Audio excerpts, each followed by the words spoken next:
റഷ്യയിൽ യാത്രാ വിമാനം തകർന്നു വീണ് 49 പേർ മരിച്ചതായി റിപ്പോർട്ട്. സൈബീരിയൻ കമ്പനിയായ അൻകാര എയർലൈൻസിന്റെ വിമാനമാണ് ചൈനീസ് അതിർത്തിയിൽ തകർന്നു വീണത്.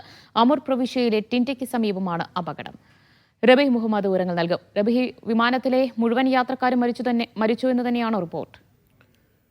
ദിവ്യ, ഒരു വലിയൊരു വിമാന അപകടം കൂടെ സംഭവിച്ചിരിക്കുന്നു. സൂചിപ്പിച്ചതുപോലെ തന്നെ റഷ്യയിലാണ് അപകടമുണ്ടായിരിക്കുന്നത്. 49 പേരുമായുള്ള യാത്ര ചെയ്യുന്ന വിമാനമാണ് അപകടത്തിൽപ്പെട്ടത്. ആദ്യം എയർ ട്രാഫിക് കൺട്രോളുമായി വിമാനത്തിൻ്റെ നിയന്ത്രണം നഷ്ടമായി എന്നുള്ള വിവരമാണ് പുറത്തു വന്നത്. എന്നാൽ പരിശോധനയ്ക്കിടയിൽ ഹെലികോപ്റ്റർ ഉപയോഗിച്ചുള്ള പരിശോധനയിലാണ് വിമാനത്തിൻ്റെ അവശിഷ്ടങ്ങൾ കണ്ടെത്തിയത്. അവിടെ ഇപ്പോൾ രക്ഷാപ്രവർത്തനം പുരോഗമിച്ചുകൊണ്ടിരിക്കുകയാണ്. 5 കുട്ടികൾ ഉൾപ്പെടെ 43 യാത്രക്കാരും 6 ജീവനക്കാരുമാണ് വിമാനത്തിലുണ്ടായിരുന്നത്. റഷ്യയുടെ ചൈനീസ് അതിർത്തി പ്രദേശത്താണ് അപകടമുണ്ടായിരിക്കുന്നത്. അങ്കൂർ പ്രവിശ്യയിലെ ടിൻഡ എന്ന് പറയുന്ന നഗരത്തിന് 15 കിലോമീറ്റർ അകലെയാണ് ഈ അപകടം. ബ്ലാഗോവെസ്റ്റൻസ്കിയിൽ നിന്ന് ടിൻഡയിലേക്ക് പോകുന്ന ഒരു വിമാനമായിരുന്നു ഇത്. ഏകദേശം 570 കിലോമീറ്റർ ദൂരമാണ് വിമാനത്തിന് സഞ്ചരിക്കാനുണ്ടായിരുന്നത്. ലക്ഷ്യസ്ഥാനത്തിന് ഏകദേശം 15 കിലോമീറ്റർ അകലെ വെച്ചാണ് അപകടമുണ്ടായിരിക്കുന്നത്. രക്ഷാപ്രവർത്തനം അവിടെ പുരോഗമിച്ചുകൊണ്ടിരിക്കുകയാണ്.